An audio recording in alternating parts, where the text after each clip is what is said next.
Bom dia a todos. Espero que o dia esteja melhorando a cada tempo que passa, porque tem sido muito bom.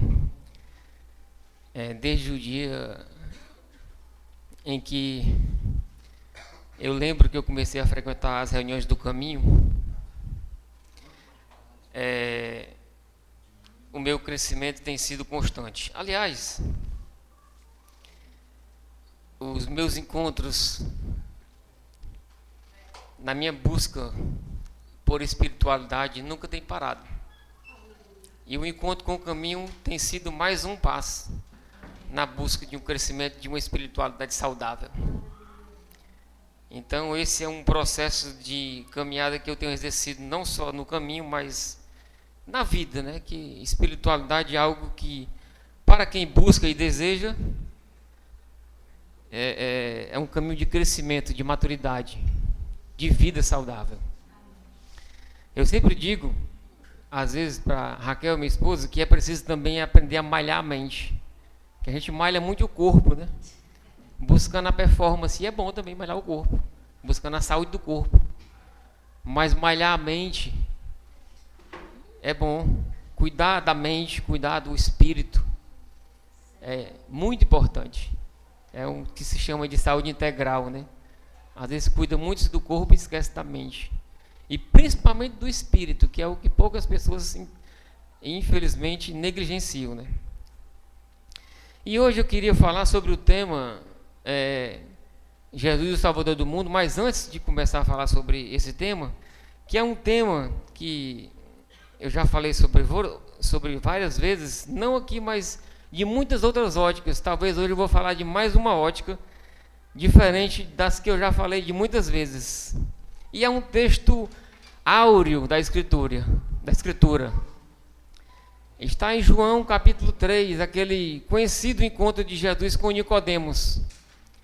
E tem aquele versículo que diz que Deus amou o mundo de tal maneira que entregou seu Filho, para que todo aquele que nele crê não pereça, mas tenha vida eterna. Esse texto é um texto que, acho que da Bíblia, até quem não frequenta meios religiosos, escuta, porque ele está no para-choque de caminhão, ele está nos carros, ele está nos marcadores de texto, então ele está em vários lugares, porque é um texto realmente que fala de amor, fala de Deus, fala...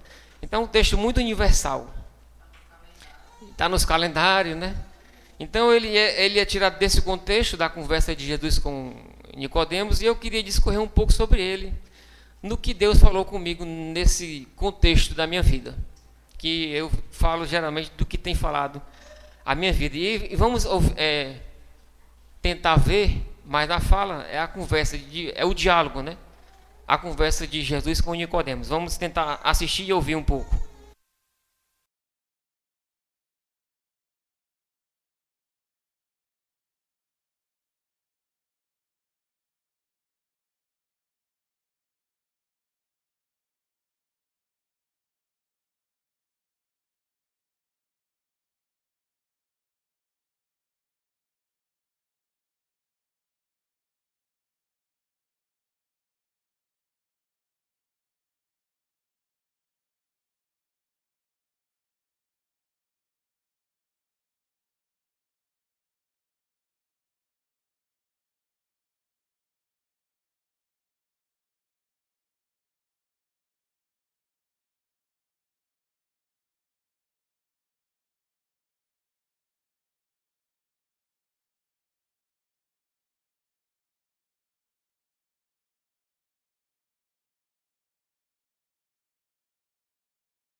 A tua palavra foi dita e eu desejo que seja aplicada aos nossos corações. Amém.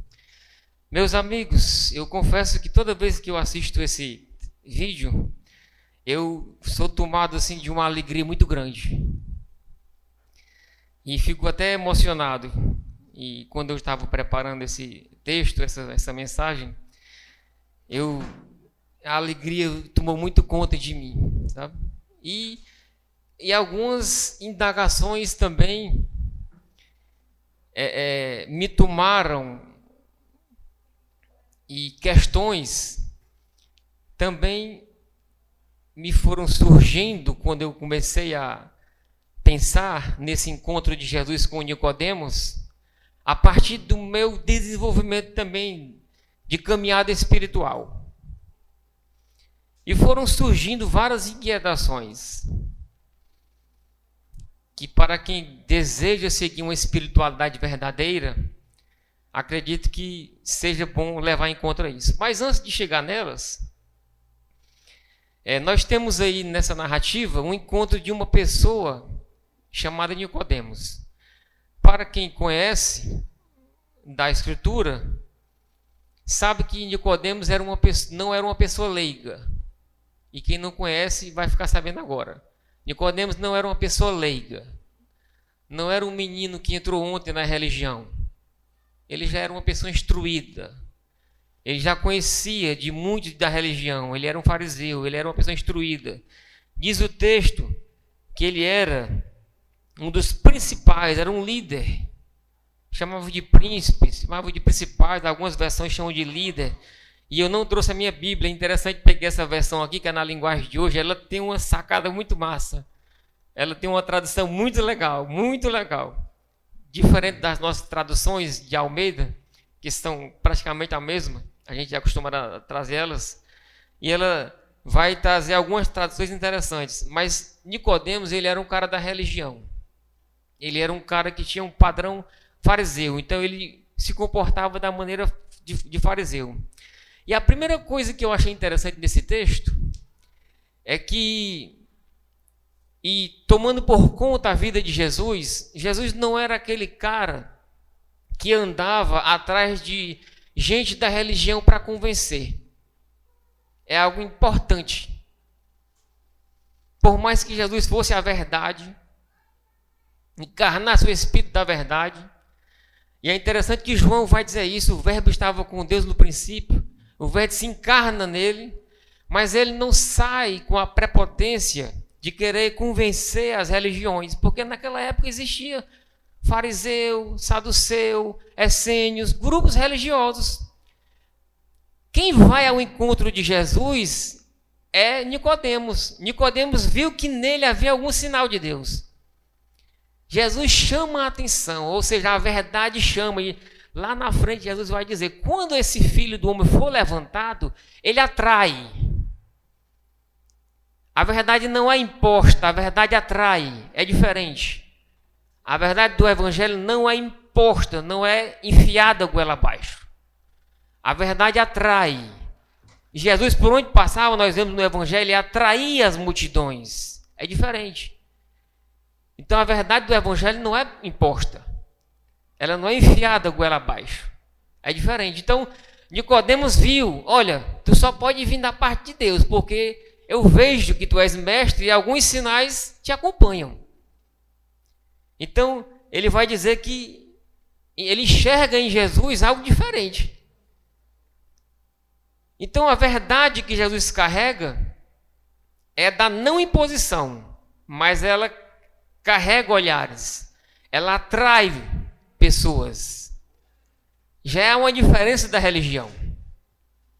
Já é uma diferença da religião, porque a característica da religião é a imposição da doutrina, do dogma e da imposição da verdade, que a gente chama na linguagem religiosa de proselitismo. Ou seja, as religiões estão brigando para saber quem é que tem a verdade. Tanto é que a guerra no mundo é essa. Então nós temos, por exemplo, na história das religiões, você vai pesquisar como cada uma entende o que é salvar. Cada uma vai entender o que é salvar, que se chama na teologia a doutrina da salvação que se chama soteriologia. Então, as doutrinas, as religiões do livro, que são o judaísmo, o muçulmano, o islamismo e o cristianismo, são as religiões do livro, elas têm a sua forma de entender o que é a salvação. Então, elas vão fazer o proselitismo. Então, alguém se converte ao cristianismo, alguém se converte ao islamismo, alguém se converte ao judaísmo. Então, você entendeu um conjunto de crenças e foi convertida a essa verdade, que é um conjunto de doutrinas e crenças, e aí você foi entendeu que seguindo daquela maneira você foi salvo. Nicodemos entendia isso. Ele tinha a lei como base. Para ser salvo ele tinha que cumprir a lei. Então, na época de Jesus existiam várias formas de ser salvo. Um jovem chega para Jesus e pergunta: como é que eu tenho que ser salvo? Eu já cumpro toda a lei. Jesus disse: vai lá e vende tudo que tu tem. Aí ele encontrou uma barreira, ficou difícil para ele. Então, formas de se salvar, nós como humanos sempre inventamos. Desde sempre. Até em não ir buscar nada. Minha forma de salvar é não ir buscar nada. Pronto. Eu não quero nada. É o ateu. Não quero saber disso e acabou-se. Uns buscam, outros não buscam, eu sou o que não busca. Rejeito toda forma de se salvar. Enquanto uns brigam, eu não quero brigar. Pronto. Não quero brigar por nada. Estão brigando demais, eu não quero brigar para ir. Não. Pronto. Então, a história das religiões fica nesse sentido. Buscar uma religação, que é o termo religião, bem conhecido talvez de alguns, que é o religare, do latim, quer dizer voltar. Talvez a nossa tentativa de querer voltar, o Ivo tem falado aqui da antropologia do homem, de voltar para o jardim. É um termo que a gente cunhou em querer voltar. Voltar para onde? Por causa de quê? Talvez aí a gente pode até desenvolver outra linha, mas não é o que eu quero falar hoje. Do nosso ramo histórico, que praticamente que todos aqui viemos, que é o cristianismo, nós temos os primeiros anos. Os nossos primeiros anos também têm uma história salvífica, que também tentou dar conta de salvar-se, de querer falar da salvação. Os livros da Bíblia e as cartas de Paulo e as que estão no cânon, esse que a gente carrega aqui, que é diferente da Igreja Católica, já foi uma elaboração nossa para dizer quem é livro sagrado e quem não é. Para dizer para a gente quem tem a aprovação divina para dizer o que é de Deus e o que não é. Para dar conta do que é verdadeiro e do que não é. Isso quem foi que disse? Foram os concílios da igreja. Alguns séculos depois, com Constantino, eu acho que quem acompanha aqui o Caio Fábio já viu que ele já fala quase todo dia de Constantino, da igreja e tal, processo. Também não quero entrar muito nisso. Mas nós temos um processo para dar conta disso. E como isso foi trilhando processos de fechamentos, ou seja, de dogmas, de estabelecimento de muros, só vai até aqui. A ponto de, em alguns séculos na Igreja Católica, a salvação para a Igreja Católica pertencia a ela, de maneira que fora da igreja não havia salvação. Fora da igreja não havia salvação. Depois, o mundo se abre com os questionamentos filosóficos, da filosofia, entra na teologia e questiona isso. Abre-se mais um leque. Não, a igreja se abre. Não, fora da igreja pode até ser, mas fora de Jesus não. Aí ninguém aguenta. Fora da igreja pode até ser, mas fora de Jesus ninguém aguenta. Então, abre-se mais um pouco, mas ainda fica Jesus. Ninguém negocia Jesus para nada. Jesus é uma pedra fundamental, como está escrito nos textos do Novo Testamento. Para negociar Jesus fica difícil. E aí, e até hoje é uma pedra fundamental. Difícil você mexer em Jesus, porque é uma pedra que você fica para lá, para cá, para lá, para cá. Alguns teólogos já foram mexer demais, já saíram da ortodoxia que a gente entende como base. Outros não negam ou não negociam esse valor inestimável. Aqui, no relato com Jesus, Nicodemos também tinha a sua pedra, era a lei. Jesus questionou a sua pedra fundamental. Jesus questionou a pedra fundamental de Nicodemos. E ele mostra para Nicodemos que nenhuma religião é capaz de conter a revelação que há no Evangelho. Nenhuma. Ela tem a intenção, mas ela vai acabar se fechando no processo. Porque ela é limitadora em si. Ela tem a intenção, mas ela não é capaz, porque ela se fecha no processo. Aí, quando você olha para a nossa história cristã, a gente vê que acontece isso. E é interessante, no fechamento dessa mensagem, eu fui convidado para ir para um aniversário só dentro dos cristãos. Meu amigo, e eu percebi que isso acontece até hoje. Só que, quando eu estava conversando, e a conversa ia, e eu ali me coçando para falar, mas eu digo, eu vou só ouvir hoje. Não vou causar polêmica, não vou fazer nada.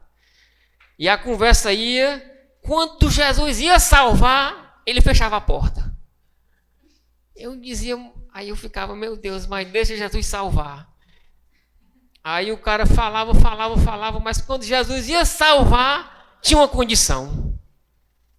Aí eu dizia, eu ali, mas hoje eu vou só escutar, porque hoje eu vim só para escutar, para poder, eu acho que Deus me levou lá só para poder, você vai entender que para a religião não tem cura. Não tem cura.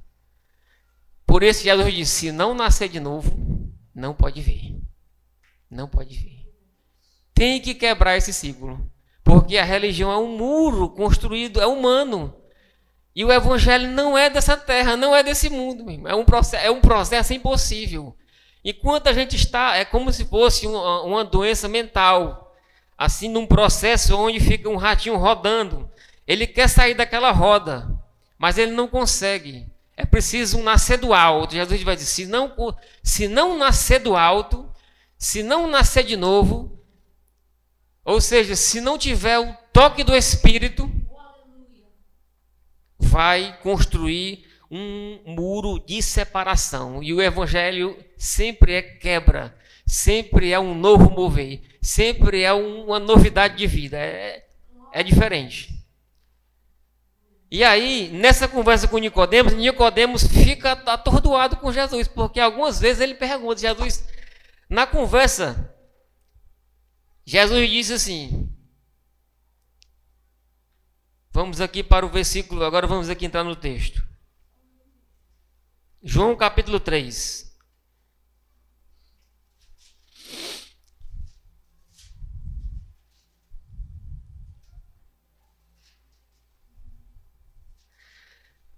Jesus, na conversa com a gente viu aqui no vídeo,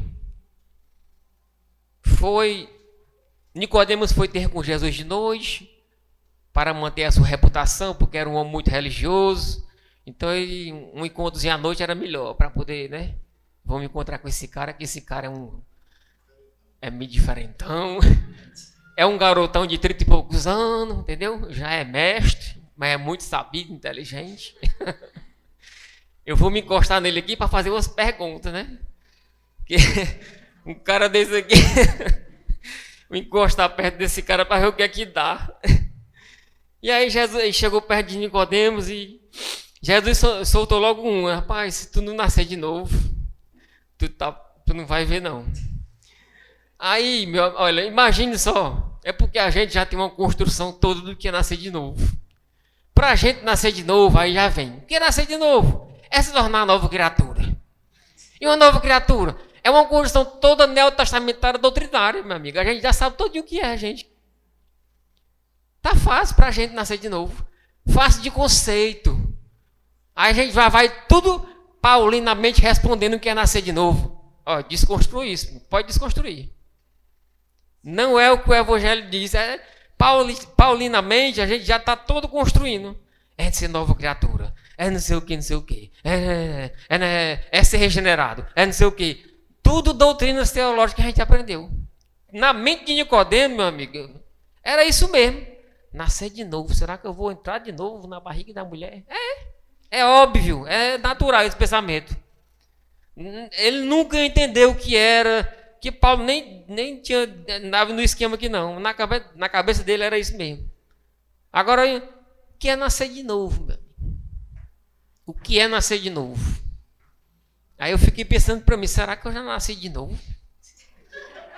Ou será que eu fiquei só repetindo essas doutrinas que me ensinaram, meu? Nascer de novo, ser nova criatura. Mas aí a gente vai já saber, entender. Vamos acompanhar Jesus. Aí a pergunta, você sabe o que é nascer de novo? Você já parou para pensar? Se você chegasse para Jesus, aí Jesus soltasse logo essa assim de testa para tu, né? Rapaz, se tudo nascer de novo, meu filho, você não vai ver o reino do céu. Aí a resposta era essa mesmo. Jesus é o seguinte: como é que eu faço para nascer de novo? Foi a resposta perfeita de Nicodemos. Para a religião, a resposta está dada. Aceite Jesus, meu filho.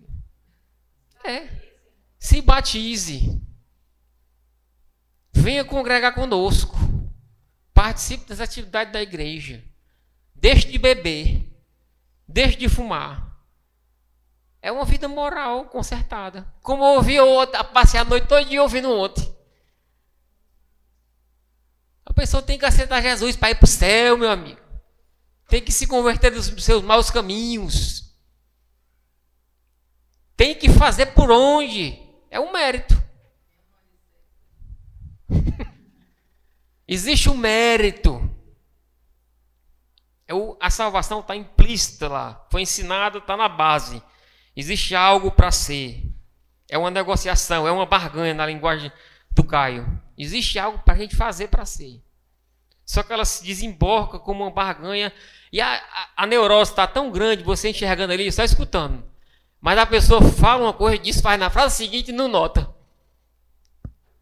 Porque ela diz assim, olha, eu faço, rapaz, eu me santifico. Mas se o cara der na minha cara, eu não aguento não, eu dou de novo. São resquícios do evangelho que passa por ali. Está entendendo? O evangelho passa. Por quê? Porque a base que está edificada, ela é religiosa, ela está toda cheia de frechas. Então ele vai, porque a escritura está aqui, aí o cara sai, pega um pedaço aqui, pega um pedaço acolá, aí passou pelo evangelho, deu uma luz assim, porque o evangelho é luz, vai dizer que lá no final, as obras em Deus, a luz veio aos homens, mas os homens eram maus e não observaram. É dessa maneira, o cara não vê.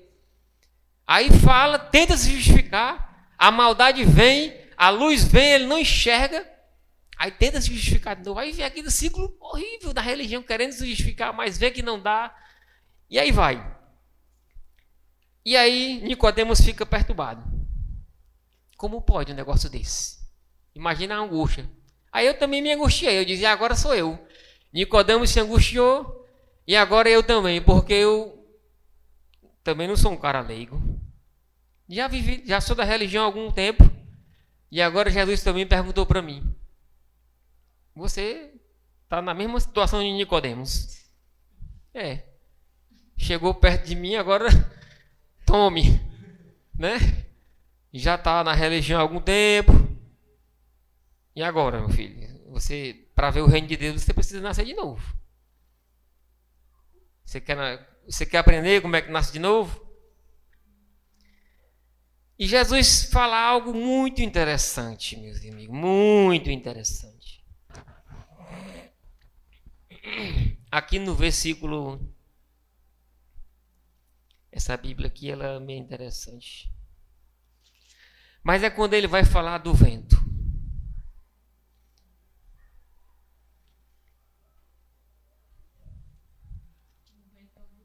É o 8, né? Que essa... Portanto, olha a tradução. Portanto, não fique surpreso quando digo que você tem que nascer do alto, ou de novo, né? De fora desse mundo, por assim dizer. Você sabe muito bem que o vento sopra para lá e para cá. Você o ouve sussurrando pelas árvores, mas não tem a ideia de onde vem nem para onde vai. O mesmo acontece com aquele que é nascido do alto, pelo vento de Deus, o Espírito de Deus. Ele disse assim, na tradução aqui, Jesus respondeu, você não me entende, deixe-me dizer de novo.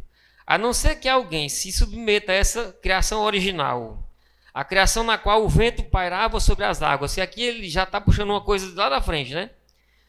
O invisível movendo o visível, um batismo para uma nova vida. Não lhe seja possível entrar no reino de Deus. Quando você olha para um bebê, vê apenas isto. Isso aqui é a tradução do Novo Mundo. Não é a tradução do texto. Não é assim. Um corpo, é porque ele fala da água e o batismo, né? É.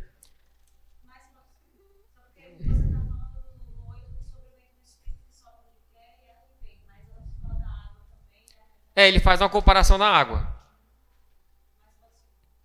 Então, aí ele joga algo novo, que ele faz essa comparação da água e do Espírito, mas ele vai finalizar no 8, porque ele vai dizer que a comparação do Espírito é comparada do nascer de novo, ele vem falando da água, vem falando do Espírito e finaliza que é aquele que nasce de novo é comparado a um Espírito, ao vento que não tem começo e não tem fim. Que nós não temos como fazer a identificação.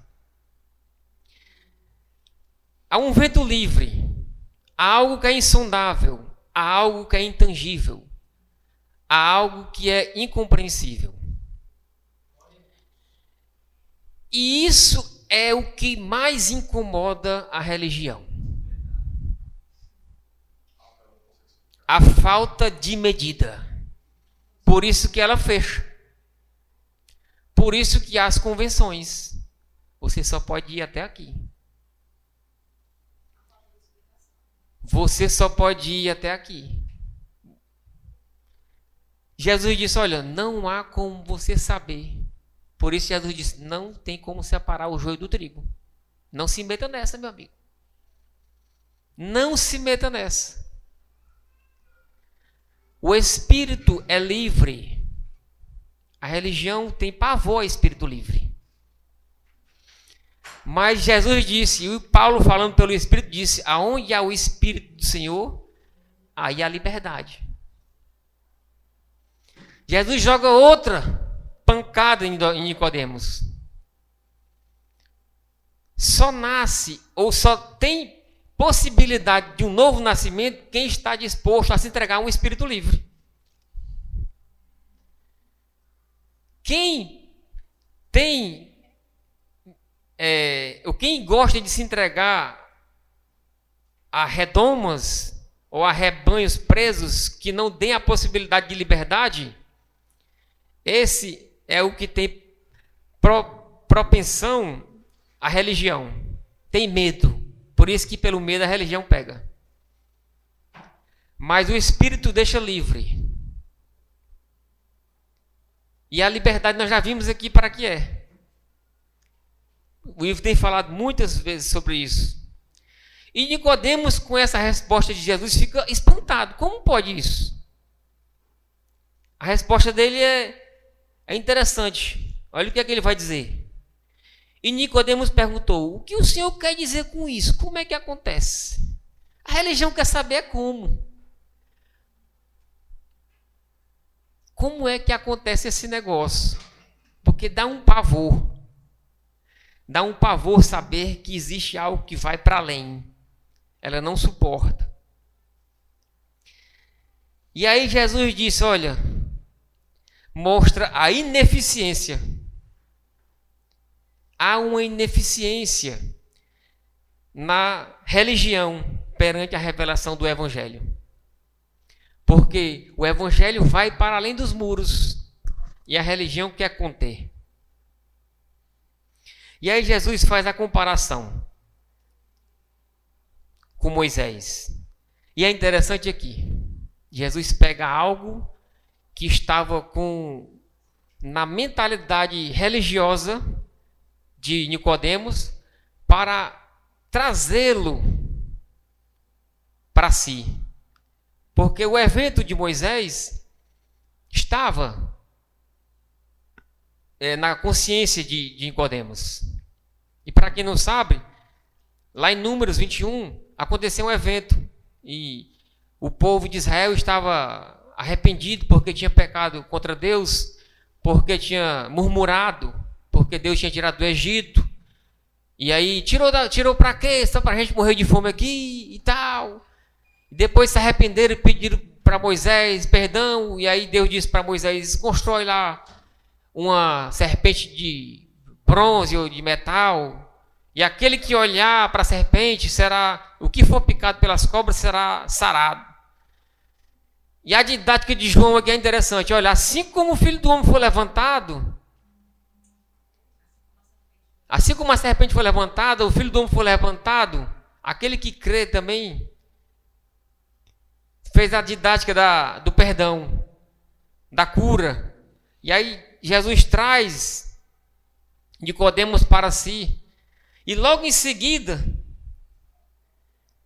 ele traz para o seu campo e depois ele vem fechando. Por quê? Aí ele diz: para que todos olhem e com confiança e esperança recebam a vida real nessa, ou seja, a vida eterna, né? Talvez para que todo aquele que crê tenha a vida eterna na versão de vocês.